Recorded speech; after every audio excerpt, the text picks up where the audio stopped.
ओम श्री साईनाथाय नमः। आइए आज बाबा की परम कृपा से हम अध्याय 42 को आरंभ करेंगे। महासमाधि की ओर भाग 1। इस अध्याय में भविष्य की आगाही, रामचंद्र दादा पाटिल और तात्या कोते पाटिल की मृत्यु टालना, लक्ष्मीबाई शिंदे को दान, समस्त प्राणियों में बाबा का वास, अंतिम क्षण जैसे विषयों का वर्णन है। बाबा ने किस प्रकार समाधि ली, इसका वर्णन इस अध्याय में किया गया है। प्रस्तावना। गत अध्यायों की कथाओं से यह स्पष्ट प्रतीत होता है कि गुरु कृपा की केवल एक किरण ही भव सागर के भय से सदा के लिए मुक्त कर देती है तथा मोक्ष का पथ सुगम करके दुख को सुख में परिवर्तित कर देती है।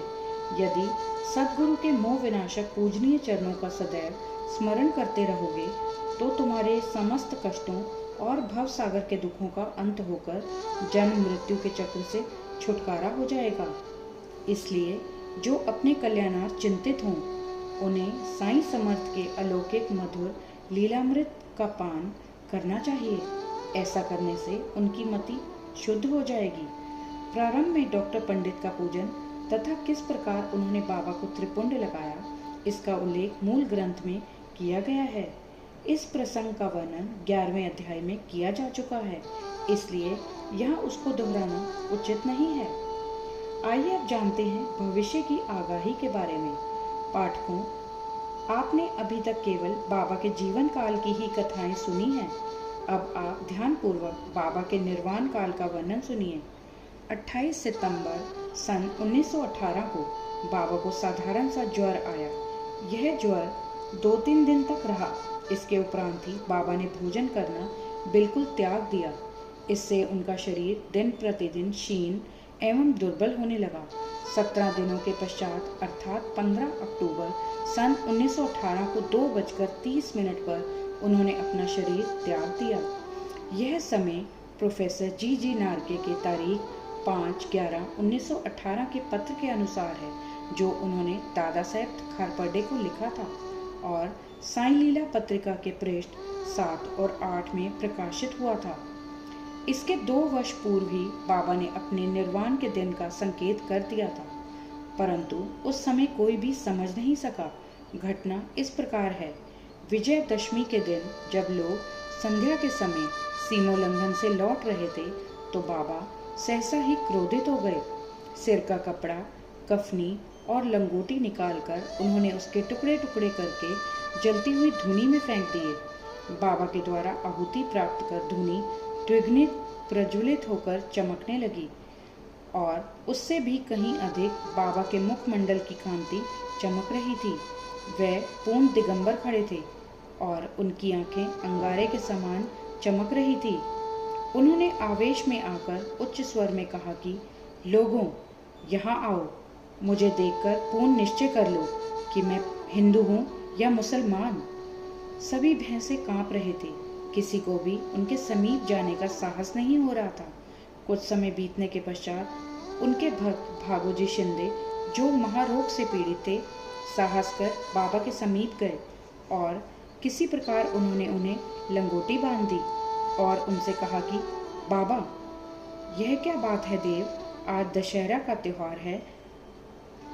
तब उन्होंने जमीन पर सटका पटकते हुए कहा कि यह मेरा सीमोल्लंघन है। लगभग 11 बजे तक भी उनका क्रोध शांत नहीं हुआ और भक्तों को चावड़ी जुलूस निकालने में संदेह होने लगा। 1 घंटे के पश्चात वे अपनी सहज स्थिति में आ गए और सदा की भांति पोशाक पहनकर चावड़ी जुलूस में सम्मिलित हो गए, जिसका वर्णन पूर्व किया जा चुका है। इस घटना द्वारा बाबा ने इंगित किया कि जीवन रेखा पार करने के लिए दशहरा ही उचित समय है, परंतु उस समय किसी को भी उसका असली अर्थ समझ में नहीं आया। बाबा ने और भी अन्य संकेत किए जो इस प्रकार हैं। पहली कथा, रामचंद्र दादा पाटिल की मृत्यु टालने की। कुछ समय के पश्चात रामचंद्र पाटिल बहुत बीमार हो गए। उन्हें बहुत कष्ट हो रहा था। सब प्रकार के उपचार किए गए, परंतु कोई लाभ नहीं हुआ और जीवन से हताश होकर वे मृत्यु के अंतिम क्षणों की प्रतीक्षा करने लगे। तब एक दिन मध्य रात्रि के समय बाबा अनायास ही उनके सिरहाने प्रकट हुए पाटिल उनके चरणों से लिपटकर कहने लगे कि मैंने अपने जीवन की समस्त आशाएं छोड़ दी हैं बाबा। अब कृपा कर मुझे इतना तो निश्चित बतलाइए कि मेरे प्राण अब कब निकलेंगे। दया सिंधु बाबा ने कहा कि घबराओ नहीं, तुम्हारी हुंडी वापस ले ली गई है और तुम शीघ्र ही स्वस्थ हो जाओगे। मुझे तो केवल तात्या का भय है कि सन 1918 में विजयदशमी के दिन उसका देहांत हो जाएगा, किंतु यह भेद किसी से प्रकट न करना और न ही उसे बतलाना, अन्यथा वह अधिक भयभीत हो जाएगा। रामचंद्र अब पूर्ण स्वस्थ तो हो गए, परंतु वह तात्या के जीवन के लिए निराश हुए। उन्हें ज्ञात था कि बाबा के शब्द कभी असत्य नहीं निकल सकते और 2 वर्ष के पश्चात ही तात्या इस संसार से विदा हो जाएगा। उन्होंने यह भेद बाला शिंपी के अतिरिक्त किसी से भी प्रकट नहीं किया।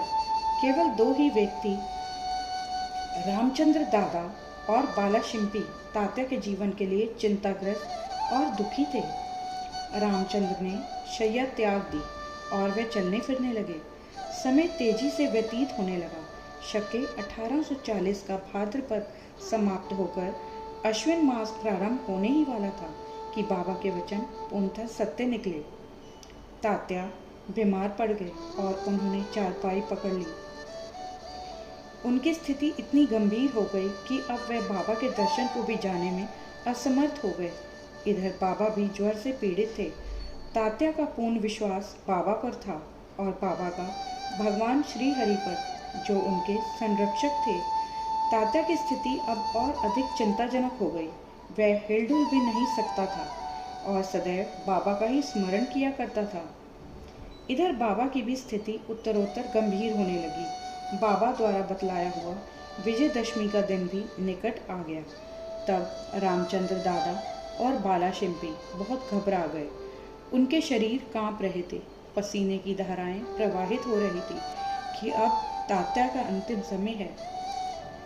जैसे ही विजयादशमी का दिन आया, तात्या की नाड़ी मंद होने लगी और उसकी मृत्यु सन्निकट दिखलाई देने लगी। उस समय एक विचित्र घटना घटी। तात्या की मृत्यु टल गई और उसके प्राण बच गए, परंतु उसके स्थान पर बाबा स्वयं प्रस्थान कर गए और ऐसा प्रतीत हुआ जैसे कि परस्पर हस्तांतरण हो गया हो। सभी लोग कहने लगे कि बाबा ने तात्या के लिए प्राण त्यागे। ऐसा उन्होंने क्यों किया, यह वह ही जाने, क्योंकि यह बात हमारी बुद्धि के बाहर है। ऐसा भी प्रतीत होता है कि बाबा ने अपने अंतिम काल का संकेत तात्या का नाम लेकर ही किया था। दूसरे दिन 16 अक्टूबर को प्रातःकाल बाबा ने दासगणों को पंढरपुर में स्वप्न दिया कि मस्जिद थर्रा करके गिर पड़ी है। शिरडी के प्रायः सभी तेली तंबोली मुझे कष्ट देते थे, इसलिए मैंने अपना स्थान छोड़ दिया है। मैं तुम्हें यह सूचना देने आया हूँ कि शीघ्र वहाँ जाकर मेरे शरीर पर हर तरह के फूल इकट्ठा कर चढ़ाओ। दासगणों को शिरडी से भी एक पत्र प्राप्त हुआ और वह अपने शिष्यों को साथ लेकर शिरडी आए तथा उन्होंने बाबा की समाधि के समक्ष अखंड कीर्तन और हरिनाम प्रारंभ कर दिया। उन्होंने स्वयं फूलों की माला गूंथी और ईश्वर का नाम लेकर समाधि पर चढ़ाई। बाबा के नाम पर एक वृहद भोज का भी आयोजन किया गया।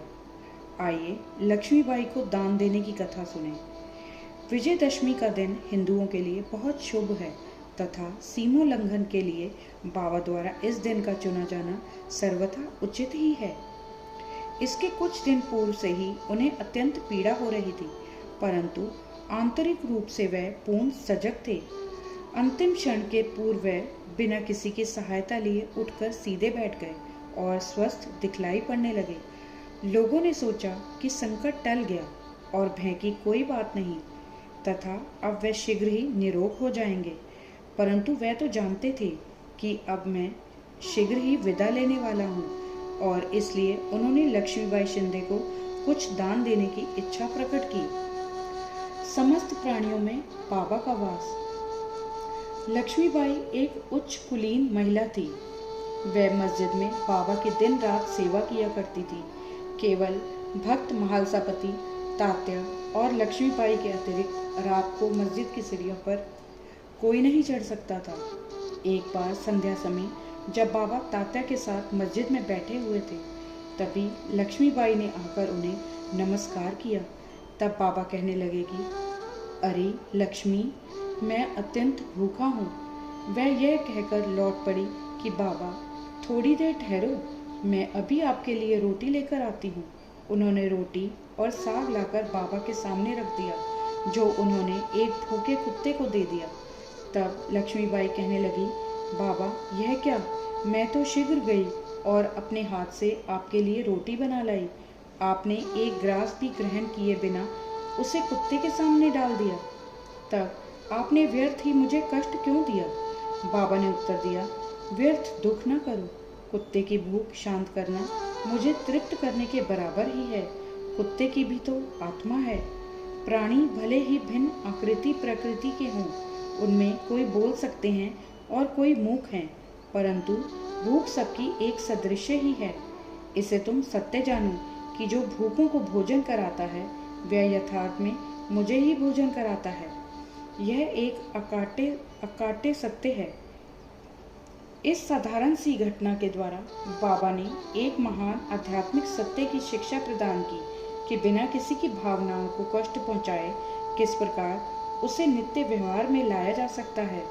इसके पश्चात लक्ष्मीबाई उन्हें नित्य ही प्रेम और भक्तिपूर्वक दूध, रोटी व अन्य भोजन देने लगी, जिसे वह स्वीकार कर बड़े चाव से खाते थे। वह उसमें से कुछ खाकर शेष लक्ष्मीबाई के द्वारा ही राधा कृष्ण बाई के पास भेज दिया करते थे। इस उच्छिष्ट अन्न को वह प्रसाद स्वरूप समझकर प्रेम पूर्वक सेवन करती थी। इस रोटी की कथा को असंबद्ध नहीं समझना चाहिए। इससे सिद्ध होता है कि सभी प्राणियों में बाबा का निवास है, जो सर्वव्यापी, जन्म मृत्यु से परे और अमर हैं। बाबा ने लक्ष्मीबाई की सेवाओं को सदैव स्मरण रखा। बाबा उनको भुला भी कैसे सकते थे। देह त्याग के बिल्कुल पूर्व बाबा ने अपनी जेब में हाथ डाला और पहले उन्होंने लक्ष्मी को 5 रुपए और बाद में 4 रुपए, इस प्रकार कुल 9 रुपए दिए। यह 9 की संख्या इस पुस्तक के अध्याय 12 में वर्णित नवविधा भक्ति की द्योतक है तथा यह सीमोल्लंघन के समय दी जाने वाली दक्षिणा भी हो सकती है। लक्ष्मीबाई एक सुसंपन्न महिला थी, अतएव उन्हें रुपयों की कोई आवश्यकता नहीं थी। इस कारण संभव है कि बाबा ने उनका ध्यान प्रमुख रूप से श्रीमद् भागवत के स्कंद 11 अध्याय 10 के श्लोक संख्या 6 की ओर आकर्षित किया हो, जिसमें उत्कृष्ट कोटि के भक्त के 9 लक्षणों का वर्णन है, जिसमें से पहले 5 और बाद में 4 लक्षणों का क्रमशः प्रथम और द्वितीय चरणों में उल्लेख हुआ है। बाबा ने भी उसी क्रम का पालन किया। पहले 5 और बाद में 4, कुल 9।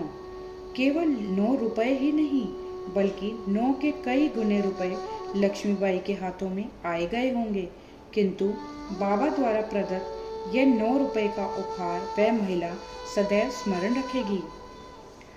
आइए अब सुने अंतिम क्षण की कथा। बाबा सदैव सजग और चैतन्य रहते थे और उन्होंने अंतिम समय भी पूर्ण सावधानी से काम लिया। उन्होंने अंतिम समय सबको वहां से चले जाने का आदेश दिया। चिंतामग्न काका साहेब, बूटी और अन्य महानुभाव जो मस्जिद में बाबा की सेवा में उपस्थित थे, उनको भी बाबा ने वाड़े में जाकर भोजन करके लौट आने को कहा। ऐसी स्थिति में वह बाबा को अकेला छोड़ना तो नहीं चाहते थे, परंतु उनकी आज्ञा का उल्लंघन भी तो नहीं कर सकते थे। इसलिए इच्छा न होते हुए भी उदास और दुखी हृदय से उन्हें वाड़े को जाना पड़ा। उन्हें विदित था कि बाबा की स्थिति अत्यंत चिंताजनक है और इस प्रकार उन्हें अकेले छोड़ना उचित नहीं है। वे भोजन करने के लिए बैठे तो, परंतु उनके मन कहीं और थे।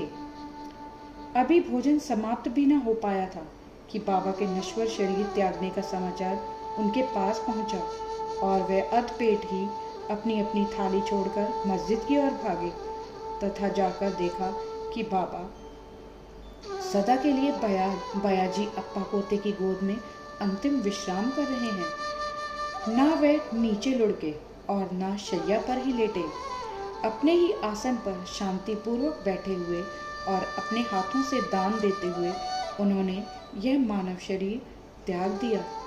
संत स्वयं ही देह धारण करके तथा कोई निश्चित ध्येय लेकर इस संसार में प्रकट होते हैं और जब ध्येय पूर्ण हो जाता है तो वह जिस सरलता और आकस्मिकता के साथ प्रकट होते हैं उसी प्रकार लुप्त भी हो जाया करते हैं।